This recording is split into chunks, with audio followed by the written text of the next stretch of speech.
അന്ത്യത്തെക്കുറിച്ചുള്ള ചർച്ചകൾക്ക് നമുക്ക് ചുറ്റും ഒട്ടും പഞ്ഞമില്ല അല്ലേ? ഭൂമി പെട്ടെന്ന് തന്നെ ഇല്ലാതായി തീരുമെന്നത് മുതൽ മില്യൺ കണക്കിന് വർഷങ്ങൾക്ക് ശേഷമായിരിക്കും ലോകാവസാനം എന്ന് വരെയുള്ള അനേകം സിദ്ധാന്തങ്ങൾ നമ്മൾ കേട്ട് തഴമ്പിച്ചവരായിരിക്കും. നമ്മുടെ കാലത്തെ ഏറ്റവും മഹാനായ ഭൗതിക ശാസ്ത്രജ്ഞനായ സ്റ്റീഫൻ ഹോക്കിംഗ് തന്റെ പ്രവചനങ്ങളിൽ ഭൂമിയുടെ അവസാനത്തെക്കുറിച്ച് ചില സൂചനകൾ നൽകിയിരുന്നു. ഇതിനെക്കുറിച്ച് പുതിയ ചർച്ചകൾക്കിപ്പോൾ തുടക്കമായിരിക്കുകയാണ്. മരണത്തിന് തൊട്ടു മുൻപ് 2018 the search for new earth എന്ന ഡോക്യുമെന്ററിയിലായിരുന്നു ഭൂമിയുടെ അവസാനത്തെക്കുറിച്ചുള്ള തന്റെ പ്രവചനങ്ങൾ സ്റ്റീഫൻ ഹോക്കിംഗ് പങ്കുവച്ചത്. 2600 വർഷത്തെക്കുറിച്ചായിരുന്നു ഹോക്കിങ്ങിന്റെ അവിശ്വസനീയമായ വാക്കുകൾ.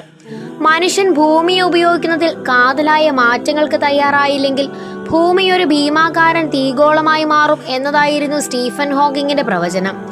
ആഗോളതാപനം, കാലാവസ്ഥാ വ്യതിയാനങ്ങൾ, ഹരിതഗൃഹവാതകങ്ങൾ എന്നിവയെല്ലാം ഭൂമിയുടെ നാശത്തിന് വഴിവെക്കുമെന്ന് അദ്ദേഹം മുന്നറിയിപ്പ് നൽകി. ഭൂമിയിൽ മനുഷ്യന്റെ സുസ്ഥിരമല്ലാത്ത ഊർജോപഭോഗത്തിന്റെയും അമിത ജനസംഖ്യയുടെയും അപകടങ്ങളെക്കുറിച്ച് അവബോധം സൃഷ്ടിക്കുന്നതിനുള്ള ശ്രമത്തിലാണ് സ്റ്റീഫൻ ഹോക്കിംഗ് ഈ ഞെട്ടിപ്പിക്കുന്ന പ്രഖ്യാപനം നടത്തിയത്.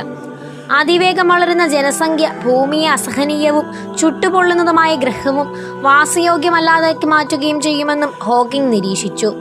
എന്നാൽ ഭൂമിയിലെ കാലാവസ്ഥാ മാറ്റങ്ങളെയും ഭൂഉപഭോഗത്തിലെ ആശങ്കകളെയും കുറിച്ചുള്ള സ്റ്റീഫൻ ഹോക്കിങ്ങിന്റെ മുന്നറിയിപ്പുകൾ അമേരിക്കൻ ബഹിരാകാശ ഏജൻസിയായ നാസ മുഖവിലക്കെടുക്കുന്നുവെങ്കിലും ഭൂമിയുടെ അവസാനത്തെക്കുറിച്ചുള്ള അദ്ദേഹത്തിന്റെ പ്രവചനത്തെ പിന്തുണയ്ക്കുന്നില്ല.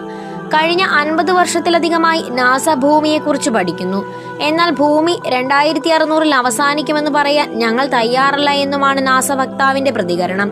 സ്റ്റീഫൻ ഹോക്കിംഗ് മുന്നോട്ട് വെച്ച ചില ആശങ്കകളെ മുഖവിലക്കെടുക്കുന്ന നാസ ഭൂമിയുടെ ഭാവിക്ക് ഭീഷണിയാവുന്ന പ്രശ്നങ്ങളെ നേരിടുവാനുള്ള പഠനങ്ങളുമായി മുന്നോട്ടു പോകുമെന്നാണ് വ്യക്തമാക്കുന്നത്. നിങ്ങൾക്ക് ഈ വീഡിയോ ഇഷ്ടമായാൽ ലൈക്ക് ചെയ്യുവാനും ചാനൽ സബ്സ്ക്രൈബ് ചെയ്യുവാനും മറക്കരുതേ.